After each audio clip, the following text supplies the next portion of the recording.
नेपाल में 4 अक्टूबर को हमने शादी कर ली, मतलब गंधर्व विवाह कह सकते हैं आप उसे।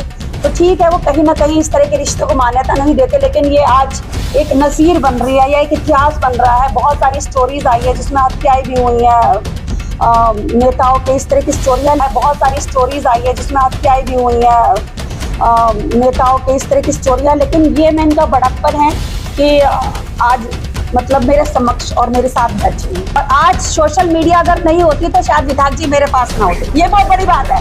बाकायदा मैं पूरी तैयार होके आई हूँ क्योंकि मैं अंदर से बहुत ज्यादा खुश हूँ, क्योंकि अभी तक 1 साल से तो मैं ही बोल रही थी कि मैं सुरेश जी की पत्नी हूँ, धर्म पत्नी हूँ। तो आज सुरेश जी आपके समक्ष बैठ के इस रिश्ते को स्वीकृति दे रहे हैं, तो आप पत्नी स्वीकार कर रहे हैं, तो ये मेरे लिए बहुत सौभाग्य की बात है। शक का, क्योंकि हमारी इनसे बातचीत नहीं हो रही थी, हमको हमारा हक भी नहीं दे रहे थे, है ना। तो आप समझ रहे हैं ना, रोज कहते हैं ना कि मैंने कहा ना कि इतनी गोलाबारी शायद सरहद पे नहीं चली होगी जितने हमारे कंधे पे रख के चली।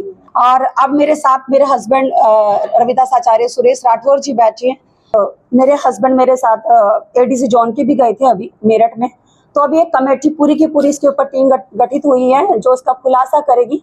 और मैं क्या कहूँ, बस यही मोबाइल बंद करके जो मोबाइल बंद करके बोला। और हाँ, क्योंकि इस षड्यंत्र में कुछ लोग ऐसे भी थे जो हमको लगभग पिछले 2 महीने पहले से कुछ लोगों ने हमें ये भी कहा कि आप जब मुंबई से आओगी तो अपने मुंबई में ही फोन स्विच ऑफ कर लेना, क्योंकि पता नहीं इस समय माहौल इतना गर्म है कि अपने मोबाइल स्विच ऑफ कर लेना और फिर हम आपको देहरादून एयरपोर्ट से ले लेंगे।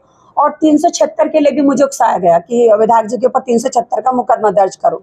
तो ये सब चीजें हुई हैं।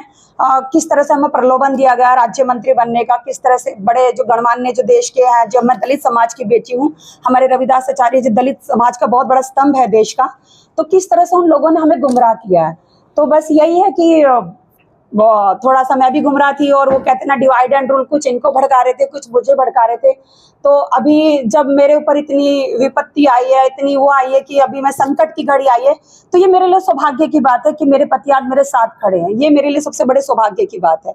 तो बस अब जो भी है, संघर्ष की कहानी थी, मेरे त्याग की कहानी थी, मेरे समर्पण की कहानी थी, कि कहते ना जब भी हम किसी को प्रेम करते हैं तो पूरी कायनात लग जाती है। और मेरे महादेव ने आज रविदास आचार्य जी को, सुरेश राठौर जी को मेरे साथ खड़ा करा, यही मेरे लिए आज सौभाग्य की बात है। बहुत मेरी जो दीदी हैं, हमारी जो इनकी पहली पत्नी है, आज वो भी साथ खड़ी है। कहने का तात्पर्य यह है कि आज मेरे पति मेरे साथ खड़े, मेरा परिवार मेरे साथ खड़ा, मेरी ताकत मेरे साथ खड़ी है।